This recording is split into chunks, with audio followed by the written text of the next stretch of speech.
Kenapa ada orang yang mendapat hidayah dan ada pula orang yang tidak mendapatkan hidayah? Kita pasti pernah melihat orang-orang di sekeliling kita, atau mungkin di media sosial, tentang orang-orang yang sudah hijrah.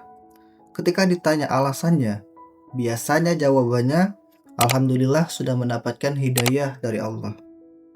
Pertanyaannya adalah, kenapa dia bisa mendapatkan hidayah, sementara kita justru tidak mendapatkan hidayah?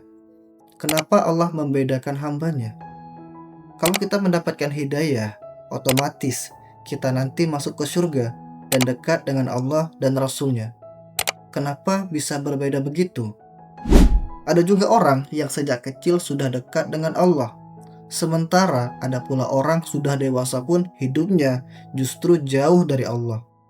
Ada orang yang ketika mendengar azan, hatinya langsung tergerak untuk sholat. Tapi ada juga orang yang mendengar azan berkali-kali, bahkan setiap hari, tetapi hatinya tidak pernah tergerak sedikit pun. Ada orang yang ketika mendapatkan masalah, justru semakin dekat kepada Allah.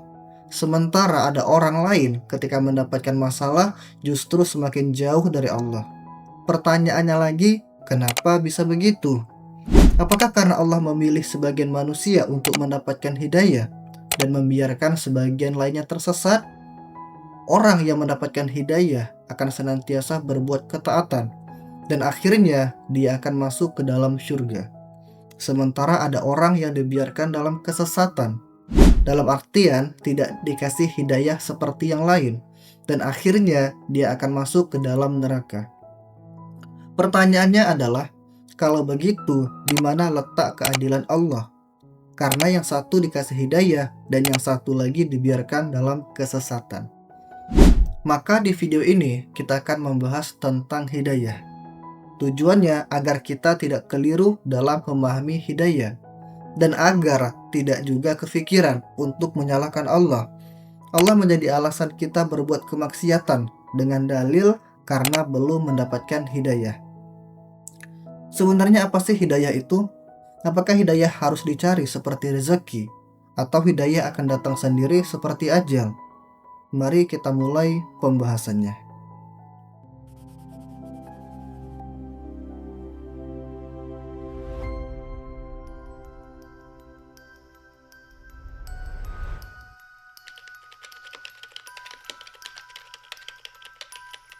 Pertama, kita harus memahami bahwa manusia memiliki dua wilayah. Pertama adalah wilayah yang dia kuasai, yaitu semua perkara yang bisa manusia lakukan dan akan dimintai pertanggungjawaban oleh Allah atas segala perbuatannya. Seperti memilih untuk sholat, memilih untuk taat, memilih untuk tidak judi, memilih bekerja secara halal, memilih makanan yang halal, dan sebagainya. Sedangkan wilayah kedua adalah wilayah yang menguasai manusia. Manusia tidak punya pilihan, manusia tidak punya kehendak, dan manusia tidak akan ditanya dan dimintai pertanggungjawaban oleh Allah. Contohnya, kenapa lahir dengan mata sipit? Kenapa lahir di Indonesia? Kenapa orang tuanya suku Jawa dan Batak? Manusia tidak bisa memilih dan tidak akan dimintai pertanggungjawaban oleh Allah. Pertanyaannya adalah, apakah hidayah termasuk bagian yang menguasai manusia atau sebaliknya? Artinya hidayah itu adalah pemberian dari Allah. Allah memberikan hidayah kepada yang Dia kehendaki. Kalau Allah tidak mau ngasih hidayah ke kita, selamanya kita akan berada dalam kesesatan. Hal ini ditegaskan sebagaimana firman Allah, من يهد الله فهو المهتد ومن يضلل فأولئك هم الخاسرون. barang siapa diberi petunjuk oleh Allah, dialah yang mendapat petunjuk.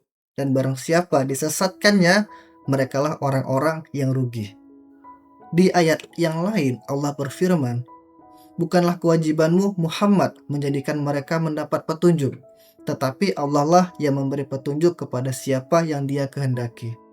Artinya, hidayah ada di lingkaran yang menguasai manusia, sebagaimana yang telah Allah firmankan. Namun pertanyaannya adalah, Di mana letak keadilan Allah? Jika yang satu mendapat hidayah, endingnya akan bertemu Allah dan Rasulullah di surga. Namun jika Allah tidak memberikan hidayah, ketemulah kita bersama Fir'aun, Abu Lahab, dan kroco-kroconya di neraka. Allah gak mungkin dong zolim kepada hambanya. Sangat tidak pantas sifat itu melekat kepadanya. Salah satu sifat Allah adalah Allah Maha Adil. Allah menegaskan melalui firman-Nya bahwa Allah tidak mungkin menzolimi hambanya. من عمل صالحا فلنفسه ومن أساء فعليها وما ربك بظلام للعبيد. Siapa yang mengerjakan kebajikan, maka pahalanya untuk dirinya sendiri. Dan siapa yang berbuat jahat, maka akibatnya menjadi tanggungan dirinya sendiri. Tuhanmu sama sekali tidak menzolimi hamba-hambanya. Kalau begitu, hidayah termasuk ke dalam wilayah yang dikuasai oleh manusia. Maksudnya, manusia bisa memperoleh hidayah dan bisa mengusahakan untuk mendapatkan hidayah. Seperti halnya rezeki, Allah yang menetapkan besarannya, tetapi manusia tetap berusaha untuk memperolehnya. Karena wilayah yang manusia kuasai hanya berusaha dan berikhtiar. Mari kita perdalam pembahasannya.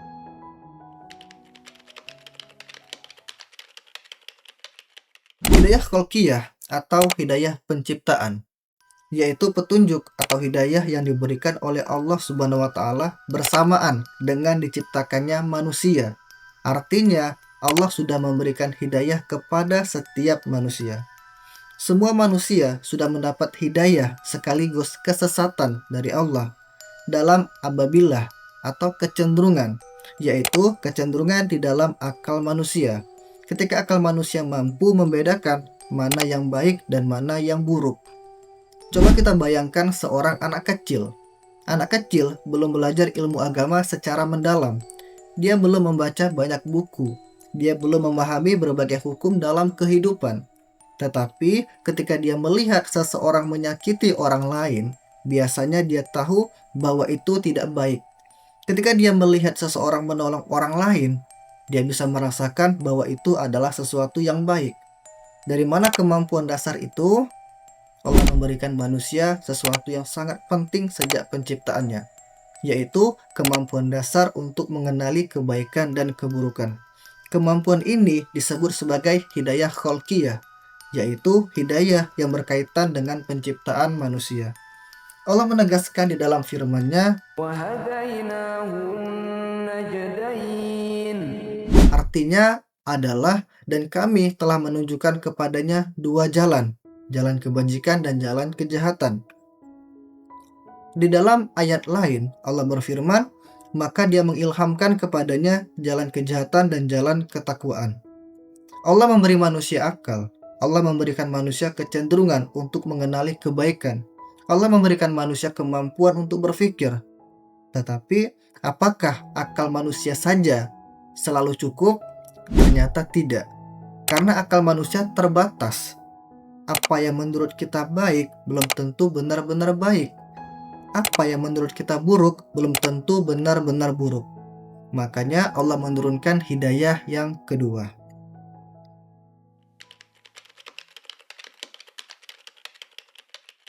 Kebenaran itu bersifat relatif. Benar menurut tradisi di sini belum tentu benar menurut tradisi di sana. Misalkan berbohong. Selama ini kita menganggap berbohong adalah sesuatu yang buruk. Tetapi apakah berbohong selamanya menjadi buruk? Belum tentu. Dalam kondisi tertentu, kadang kita memang harus berbohong. Anggap kita seorang tawanan. Tidak mungkin kita membocorkan rahasia pasukan kita. Atau anggap kita seorang suami. Terkadang kita harus berbohong untuk membuat istri senang. Karena kebenaran bersifat relatif, makanya manusia membutuhkan tambahan petunjuk atau hidayah. Hidayah ini disebut irsyad wal bayan, yaitu petunjuk yang diberikan oleh Allah berupa diutusnya Rasul yang membawa kitab.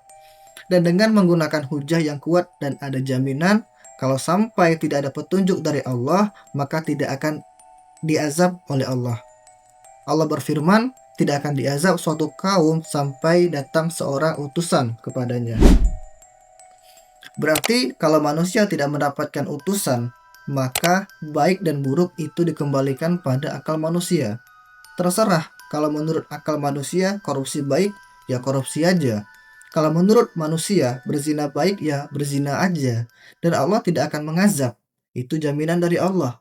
Pokoknya kalau ada kaum yang belum mendapatkan seorang utusan, maka dia berbuat apa saja tidak akan diazab oleh Allah. Maka Allah Subhanahu wa taala perlu memberikan petunjuk yang kedua, irsyad wal bayan, berupa diutusnya Rasul yang membawa kitab. Sehingga kitab itu akan menunjukkan yang mana baik dan mana yang buruk secara pasti. Kebenaran sudah tidak relatif lagi begitu diutusnya Rasul. Begitu Rasul diutus dengan membawa kitab, maka baik dan buruk sudah tidak relatif lagi. Kalau tadi kita masih ribut, apakah riba baik atau buruk? Setelah ada kitab diturunkan, maka tidak ada relatif lagi bahwa riba adalah haram. Membagi waris yang adil seperti apa? Ini sudah tidak relatif lagi. Kalau kita masih berdebat masalah hukuman mati, apakah baik atau buruk? Seharusnya sudah tidak boleh ada perdebatan lagi. Kalau masih ribut hukuman mati baik atau buruk, berarti kita sama saja tidak mau menggunakan hidayah atau petunjuk dari Allah. Ketika Al-Quran diturunkan, maka baik buruk tidak boleh relatif lagi. Karena yang berhak menentukan baik dan buruk itu hanyalah pencipta manusia. Allah mengutus Rasul dan menurunkan kitab. Tujuannya jelas untuk memberikan petunjuk dan peringatan kepada manusia, menunjukkan mana yang benar dan mana yang salah. Relativitas kebenaran sudah tidak ada lagi. Allah menegaskan di dalam firman-Nya, manusia itu dahulunya satu umat. Lalu Allah mengutus para nabi untuk menyampaikan kabar gembira dan peringatan, dan diturunkannya bersama mereka kitab yang mengandung kebenaran untuk memberi keputusan di antara manusia tentang perkara yang mereka perselisihkan. Sekarang kita sudah sampai pada bagian yang menarik. Misalnya seseorang sudah mendapatkan Al-Quran, sudah mendengar nasihat, sudah menonton video ini, sudah tahu mana yang benar, sudah tahu mana yang salah, tetapi dia tetap memilih untuk menolak. Nah, disinilah kita melihat bahwa manusia memiliki pilihan. Allah memberikan petunjuk, tetapi manusia masih bisa memilih, menerimanya atau menolaknya. Dan inilah yang membuat manusia memiliki tanggung jawab. Kalau manusia benar-benar tidak memiliki pilihan sama sekali, maka tidak masuk akal kalau manusia kemudian dimintai pertanggungjawaban. Misalnya seseorang dipaksa mengambil uang orang lain, tangannya digerakkan oleh orang lain. Dia tidak punya pilihan sama sekali. Apakah kita bisa menyalahkan dia seperti orang yang sengaja mencuri? Tentu tidak bisa. Karena ada unsur pilihan, maka dalam kehidupan manusia ada wilayah yang memang berada dalam ketetapan Allah. Tetapi ada juga wilayah di mana manusia diberi kemampuan untuk memilih.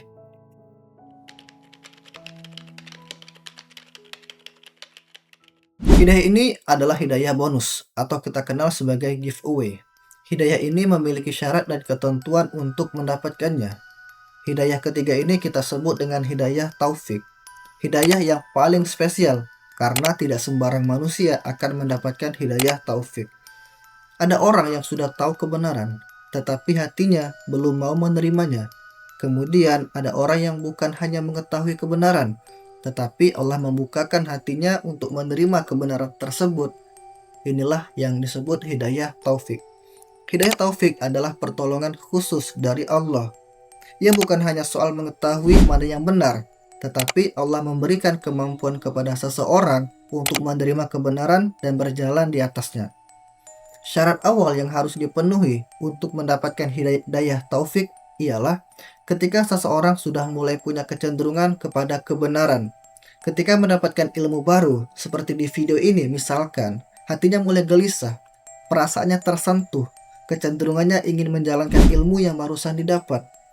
Kalau itu ia lakukan, maka Allah akan memudahkannya untuk mendapatkan hidayah taufik. Dan ini sangat penting, karena terkadang kita tahu sesuatu itu benar, tetapi kita belum mau melakukannya. Kita tahu sholat itu wajib, tetapi kita masih malas sholat. Kita tahu berbohong itu dosa, tetapi kita tetap berbohong. Kita tahu riba itu dilarang, tetapi kita masih mencari-cari alasan untuk mendekatinya. Kita tahu dunia ini sementara, tetapi hati kita masih terlalu mencintainya. Jadi, mengetahui kebenaran belum tentu sama dengan mendapatkan taufik untuk menjalankan kebenaran. Setelah Allah memberikan hidayah pertama berupa akal untuk membedakan benar dan salah, kemudian Allah memberikan hidayah yang kedua berupa diutusnya Rasul dan kitab. Kalau manusia menerima hidayah itu, maka ia akan diberikan hidayah taufik oleh Allah Subhanahu wa taala. Kalau ada orang yang menolak hidayah dan mengambil jalan kesesatan, maka hukumannya akan sangat mengerikan ketika kebenaran sudah sampai kepada mereka. Kalau mereka memilih jalan kesesatan, kita khawatir mereka akan semakin disesatkan oleh Allah. Mending kita mengambil sikap, kalau belum bisa meninggalkan kemaksiatan, masih belum bisa istiqomah sholatnya, minimal hati kita menangis dan menyesal. Ya Allah, saya itu pengen segera selesai dari semua kesalahan ini. Tolong berikan saya petunjuk. Tolong berikan saya taufik. Begitu kita menangis minta ampun, insya Allah nanti jalan kemudahan sangat lebar terbuka. Dan sangat mudah kalau kita memang minta sama Allah Subhanahu wa taala. Kalau kita itu merasa sulit, merasa susah untuk mengikuti kebenaran, itu sebenarnya hati kita sudah mengunci, diri kita sudah cenderung menolak kebenaran, dan itu yang bahaya sekali. Walaupun sangat susah dan sangat sulit, pokoknya kalau kita dinasehati dan kita itu paham kalau itu benar, cukup ucapkan Bismillah, saya ingin mengamalkan itu ya Allah, saya ingin melaksanakan itu ya Allah. Allah sangat senang kepada hambanya yang seperti itu. Kita punya ilmu, walaupun kecil kita amalkan. Nanti akan ditambah lagi ilmunya, ditambah lagi. Yang penting jangan menolak kalau itu benar. Apalagi ada hujahnya, ada dalilnya. Kalau belum bisa mengamalkan, minimal menangislah. Namun, bagi mereka yang memilih jalan kesesatan dan menolak kebenaran, serta berani menentang Rasul, maka hukumannya Allah tidak akan memberikan hidayah taufik. Tidak akan memperoleh dengan jalan-jalan kebenaran, dan justru Allah akan menghukum dirinya dengan ditambah kesesatan yang nyata. Allah berfirman, Innalladzina la yu'minuna biayatillahi la yahdihimullahu wa lahum 'adzabun alim. sesungguhnya orang-orang yang tidak beriman kepada ayat-ayat Allah, tidak akan Allah beri petunjuk dan bagi mereka ada azab yang pedih. Kenapa Allah tidak memberi hidayah taufik itu? Pasti ada penyebab sebelumnya. Pertama, dia sudah menolak ayat-ayat Allah. Kedua, dia sombong, yaitu menolak kebenaran yang sudah sampai kepada mereka. Dan ketiga, mereka cinta dunia daripada akhirat. Lalu, bagaimana dengan orang yang belum mendapat hidayah? Ini adalah pertanyaan yang berat. Kita tidak boleh mudah menghakimi seseorang. Jangan melihat seseorang yang sedang jauh dari Allah lalu berkata, dia memang sudah ditakdirkan sesat. Kita tidak tahu akhir hidup seseorang. Orang yang hari ini jauh dari Allah bisa saja besok menjadi orang yang sangat dekat dengan Allah. Bahkan mungkin orang yang kita anggap buruk hari ini justru menjadi jauh lebih baik daripada kita di masa depan. Karena hidayah adalah urusan yang sangat besar. Maka tugas kita bukan menghakimi hati manusia. Tugas kita adalah menyampaikan kebenaran, memberikan contoh yang baik dan mendoakannya. Kalau begitu, apa yang harus kita lakukan? Setidaknya ada 3 hal. Pertama, belajar. Jangan berharap mendapat hidayah sementara kita tidak mau mencari ilmu. Pelajari Al-Quran, pelajari sunnah Rasulullah, belajar dari orang yang memiliki ilmu. Kalau sekarang kita bisa menonton kajian di platform YouTube misalkan. Karena bagaimana kita bisa berjalan di jalan yang benar kalau kita tidak tahu jalannya. Kedua, beramal. Ilmu yang tidak diamalkan tidak akan banyak mengubah kehidupan.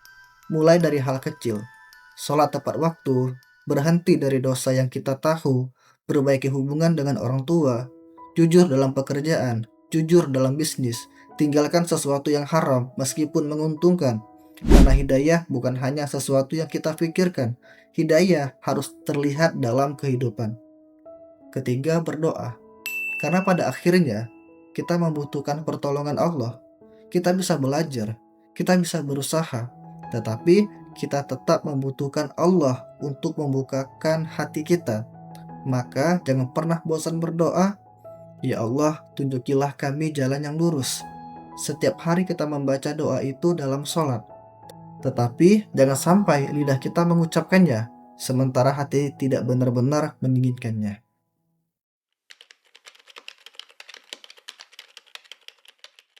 Sekarang coba lihat diri kita. Kalau hari ini kita masih bisa sholat, itu nikmat. Kalau hari ini kita masih senang membaca Al-Quran, itu juga nikmat. Kalau hari ini kita masih merasa bersalah ketika melakukan dosa, itu pun juga nikmat. Kalau hari ini hati kita masih takut jauh dari Allah, itu juga nikmat yang besar. Karena tidak semua orang memiliki rasa itu. Maka jangan pernah menganggap remeh hidayah. Bisa jadi hal yang kita anggap biasa hari ini adalah sesuatu yang sangat mahal di sisi Allah. Dan bisa jadi nikmat terbesar bukanlah rumah yang besar, bukan mobil yang mahal, bukan rekening yang banyak, tetapi hati yang masih ingin kembali kepada Allah.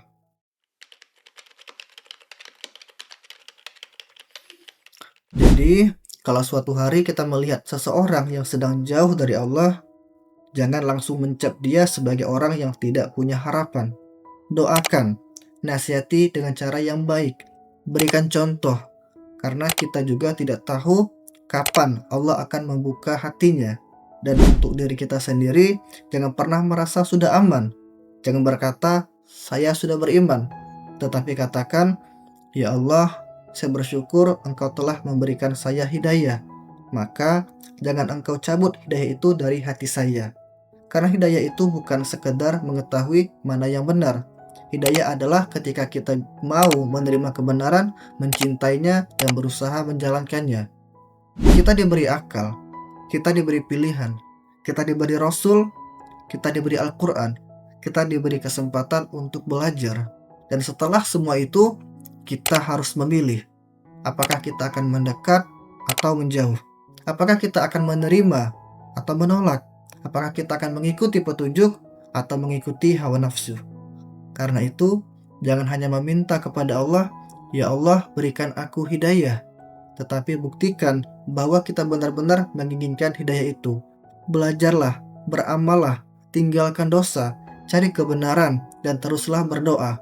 Karena mungkin langkah kecil yang kita lakukan hari ini adalah jalan yang Allah gunakan untuk membawa kita kembali kepadanya.